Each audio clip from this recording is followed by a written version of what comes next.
IIT Bombay से pass out बाबा अभय सिंह का आज अपना सब कुछ त्याग संन्यास के रास्ते में चलना एक बड़ा प्रश्न चिन्ह उठा रहा है।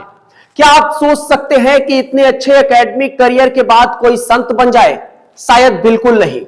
आखिर क्यों एक होनहार लड़का बैरागी बन गया और इस चमक धमक वाली दुनिया से उसका वास्ता ही उठ गया? जहां उनकी उम्र वाले लोग बड़ी बड़ी कंपनियों में जॉब करने का सपना देख रहे हैं, अपना घर बसाने की बात करते हैं, और वहीं पर एक निराला सा लड़का अपने घर परिवार को छोड़कर एक ऐसे रास्ते पर कैसे चल पड़ सकता है जहां पर ना कोई ग्लैमर है, ना ही किसी से कोई उम्मीद है और ना ही कुछ पाने की कोई चाहत है। प्रयागराज महाकुंभ में चर्चा का केंद्र बने आईआईटी वाले बाबा अभय सिंह के एक कदम ने सबको चौंका दिया है। मालूम हो कि अभय ने गुरुवार रात महाकुंभ स्थित जूना अखाड़े के 16 मणि आश्रम को छोड़ दिया है। आईआईटी बॉम्बे से एरोस्पेस इंजीनियरिंग करने के बाद अभय ने कनाडा में नौकरी भी की, मगर उनका इरादा कुछ और ही था। उन्होंने घर परिवार सब छोड़कर अध्यात्म की राह पर चलना शुरू कर दिया। पता चला कि इस बीच वह अघोरी से मिले और शमशान में भी उन्होंने साधना की। अभय सिंह ने द लल्लन टॉप को एक इंटरव्यू में एक बात कही। उन्होंने कहा कि शमशान साधना में वो क्या अनुभव किए।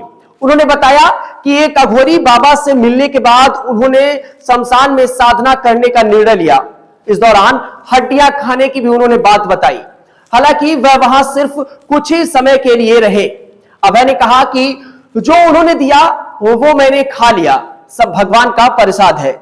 नहीं पता है कि वह किसकी हड्डी थी। मैं गया, वहां बैठा तो साउथ के एक नागा थे, वहां 3-4 लोग और बैठे थे। वो दारू पिलाते रहे और कहा कि यह महाकाली का प्रसाद है। उस दिन मैंने बहुत सारे लोगों से बात की।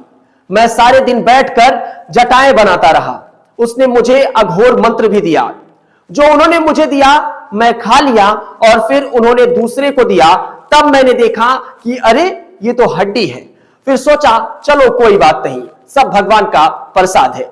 आश्रम के साधुओं ने कहा कि अभय का दिमागी संतुलन अचानक बिगड़ गया।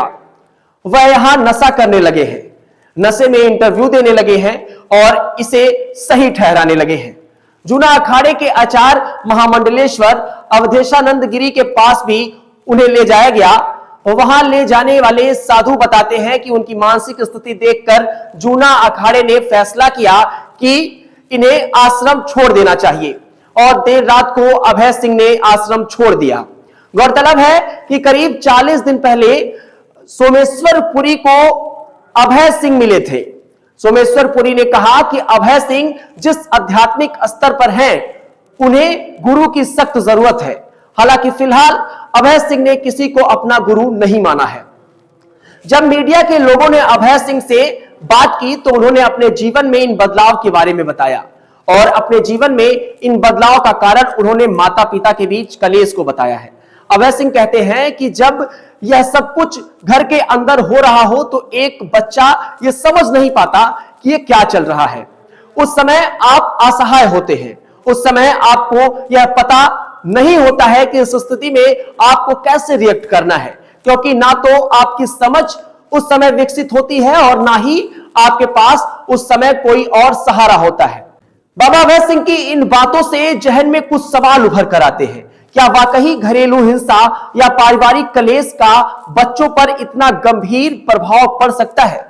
घर को अक्सर एक ऐसी जगह माना जाता है जहां बच्चे खुद को सुरक्षित या सहज महसूस करते हैं, लेकिन जब घर में हिंसा, माता पिता के बीच झगड़े का माहौल हो तो इसका गहरा असर बच्चों के मानसिक, भावनात्मक और शारीरिक विकास पर पड़ता है, खासकर तब जब बच्चे उम्र में छोटे और नासमझ हो।